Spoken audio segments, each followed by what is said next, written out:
Well, it's another morning, a very cool and brisk one at that. I went out yesterday and bought myself some butter from heavy cream from a grocery store, and I'm pouring it out of its container today, and I'm like, you know what?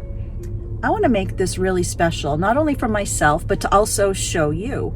And if it's going to be my first time, why not make it fun? And that's one thing about the simple pleasures and the fine living. It's just taking that little extra step of making something a little special. Let's get ready to make some butter.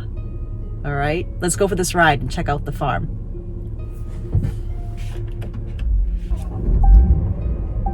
You ready, Willow? I think she's ready. While we're taking this short ride, I'm hoping you're going to catch a glimpse of some of the fall foliage that's starting to turn. It's little by little, but by next week, boy, we're going to have a blaze of color. When I told my mother that I was making butter for myself in the kitchen, she told me the story of how my grandfather used to go milk their cows and then bring my grandmother back the buckets of milk, who would then let it sit, let the cream rise to the top. She'd skim it off and then pour the milk into a butter churn and sit and churn it in an old wood churn and make their creamy yellow butter.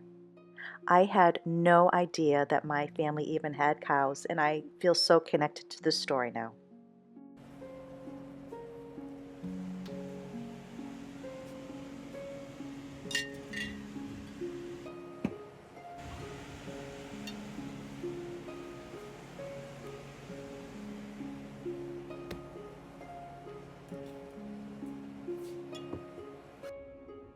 I'm somewhat patiently waiting for the cream to warm up a little bit, but we're almost ready to get started. Now, as you watch this, please keep in mind this is my first time ever making butter, so my techniques are a little bit crude, and I know the more I do it, the better I will get, but that's what learning's all about, and I want to show you that if I can do this, you can too. I chose to use my food processor for this YouTube tutorial on how I make the butter, but you could use a standalone mixer, you could use a blender, you could shake it with a marble in a jar, or you could find maybe an antique paddle glass butter churn at an antique store. So there'll be a couple stages, or a few. First, you're going to get to kind of like the whipped cream stage, that it's nice and fluffy. And once you get to know this, you don't need to keep taking the top off, but I'm going to be showing you. Then there's the stage that kind of looks like a cottage cheese curd, and it's kind of the stinky stage, so don't worry if this happens, it's supposed to. And then you'll start seeing it turn a yellow color. This is when the butter's starting to be formed, and then it's going to start to separate from the butter and the buttermilk, and you can actually see that happening here with all of the liquid in the food processor. Now it's time I'm going to remove as much of the butter from the buttermilk as possible. In days gone by, you'd have a plug usually at the bottom of the butter churn that they could pull and the milk would drop off. But right now I'm going to be pressing and pouring off the buttermilk, and then I'm going to be washing it off with some cold water. You need to wash it off, and then I'm going to squeeze mine through a cheesecloth, which a lot of the tutorials did not show using a cheesecloth on YouTube, but I chose to do it when I watched some really older ways of making butter. If you don't get the liquids out, it could go rancid faster, but if you get the liquids out, it should last for about 2 weeks in your refrigerator. And here I'm using the ice water to give it an ice water bath. It keeps the butter from melting, and I'm going to press out even more of the buttermilk. You want to get that extra water to be as clear as possible.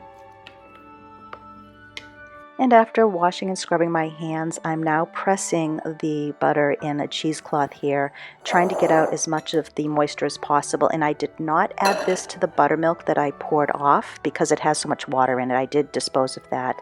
But at the end of this video, I did make some buttermilk pancakes, and I also made a baked potato to use some of the herbed butter that you'll see I made later.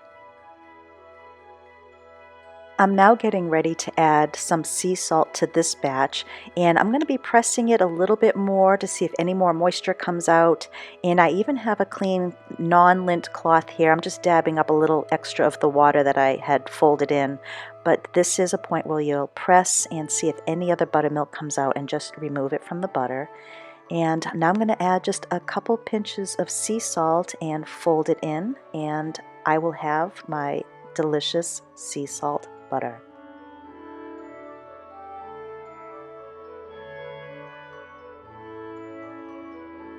Knowing that I could freeze these batches of butter, I decided first just to try making a butter stick in some cellophane wrap here. I just wanted to see if I could do it and how it worked, and to also show you. Very simple. I just rolled it up, and right now I'm just actually playing with the butter. I don't have to do this. I was just so enthralled and happy that this is my first stick of butter, guys. How exciting!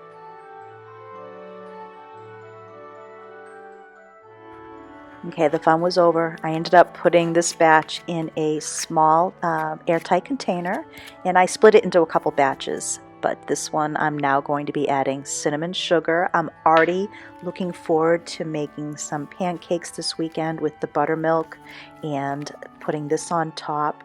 How fun is that? I did end up making a bit more of the cinnamon sugar butter because this was not enough.